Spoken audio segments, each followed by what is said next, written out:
عذابات کا بیان۔ عذابات میں مبتلا لوگ۔ مروی ہے کہ معراج کی رات سرور کائنات شاہ موجودات صلی اللہ علیہ وسلم کا گزر کچھ ایسے لوگوں پر ہوا جن پر کچھ افراد مقرر تھے۔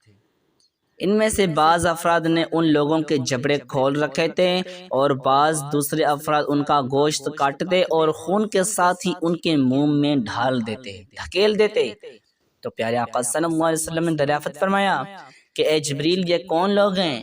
تو جبرائیل علیہ السلام نے عرض کیا، یا رسول اللہ صلی اللہ علیہ وسلم، یہ لوگوں کی غیبتیں اور ان کے عیب جوہی کرنے والے ہیں۔ معراج کی شب نبیوں کے سردار رسولوں کے سالار صلی اللہ علیہ وسلم نے دوزخ میں کچھ ایسے لوگ بھی دیکھے جو آگ کی شاخوں سے لٹکے ہوئے تھے۔ آپ صلی اللہ علیہ وسلم نے دریافت فرمایا، اے جبریل، یہ کون لوگ ہیں؟ عرض کہ یا رسول اللہ، یہ وہ لوگ ہیں جو دنیا میں اپنے والدین کو گالیاں دیتے تھے۔ اس رات سرکار مدینہ صلی اللہ علیہ وسلم ایسے لوگوں کے پاس بھی تشریف لائے جن کے آگے اور پیچھے چیتڑے لٹک رہے تھے، تو وہ چوپایوں کی طرح چرتے ہوئے خاردار گھاس اور تھومر اور جہنم کے تپے ہوئے گرم پتھر نگل رہے تھے۔ آپ صلی اللہ علیہ وسلم نے دریافت فرمایا، اے جبریل، یہ لوگ کون ہیں؟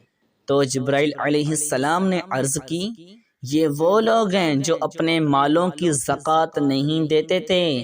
اللہ پاک نے ان پر ظلم نہیں کیا اور اللہ پاک اپنے بندوں پر ظلم نہیں فرماتا۔